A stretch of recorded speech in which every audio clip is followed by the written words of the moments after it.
So I wanted to put together a bonus video series for you on azo dyes, and I want to give you the preface first as to why I want to put together this video series, because to me azo dyes, they're just kind of a blip in the book by Carrie as of this recording. And I get it. I truly and honestly get it. Color chemistry is not really considered chemistry, which is odd because it was chemistry, but then it wasn't, but then it was, so forth. But some behind the veil information.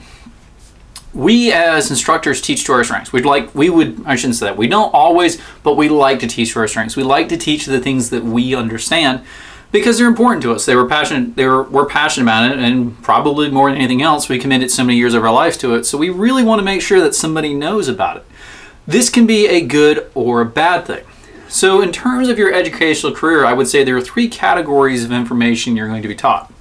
Stuff you're going to be taught that you actually need to know. So these are things like, for chemists, polyatomic ions, the elements, converting between mass and moles and back and forth.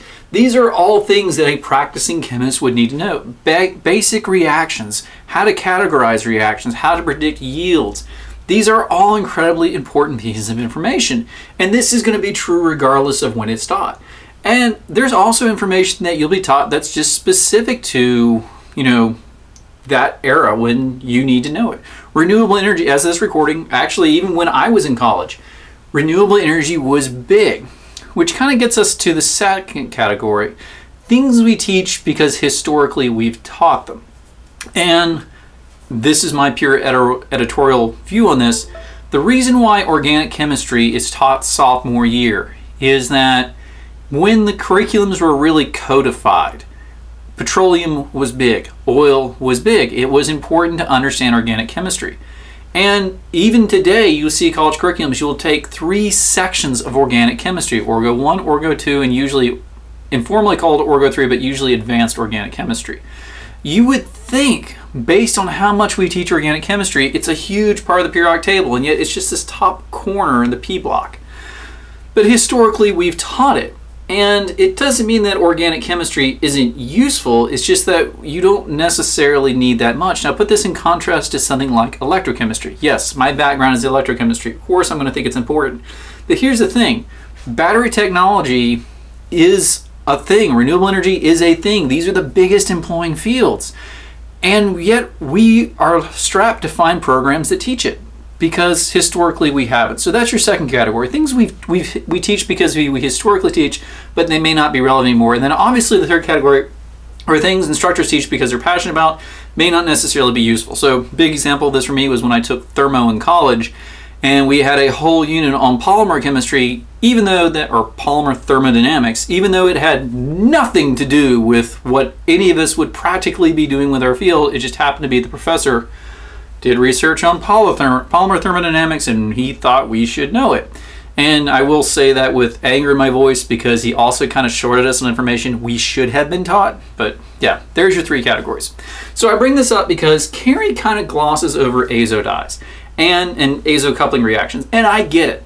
We all teach to our strengths, and I get the feeling reading Carrie and reading a lot of organic books. A lot of traditionally trained chemists are not really trained in azo chemistry because that's really more textiles and polymers. But I think it's a real disservice because azo dyes, while they are not the most practical reactions, they do a great job of framing inorganic chemistry. Now, you've heard me repeatedly praise inorganic chemistry and trash organic chemistry, and it's fun. Like, those two fields have a historic fight with each other, and color chemistry is kind of where that comes from. But I will sit back and say that inorganic chemistry definitely has its flaws. And it becomes apparent when you start studying things like spectroscopy and inorganic chemistry and realize how many things are not predicted by inorganic chemistry. Vibrational modes. We can predict what vibrational modes should be present in a molecule in inorganic chemistry, but that's as far as we go. We can't sit back and order their energies. We can't predict the difference in the energies. This just isn't done. And on top of that, there's rotational modes that don't show up at all in inorganic chemistry.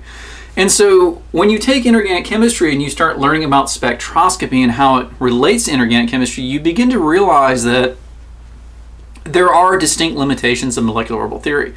Azo dyes, I think, do a really good job of framing why you need to go on to the next level. because there is a lot of theory here that is not at all predicted by Lewis theory. And it's important theory, like it's a practical theory, the theory of color chemistry. But Lewis theory can't do it. And organic chemistry itself cannot do it. But this is such a beautiful way to frame the transition from organic to inorganic, to say, here is this really innocuous looking field of chemistry, color chemistry, and we can do so much with Lewis theory, but we quickly begin to see that it cannot make the predictions necessary to say something meaningful. We could make the stuff, but as far as predicting what color it's going to be, you really have to start dipping into molecular orbital theory. So this is a good jumping off point, and that's why I've made these videos, is I want you to see this as a jumping off point. This is where we're going to frame inorganic chemistry.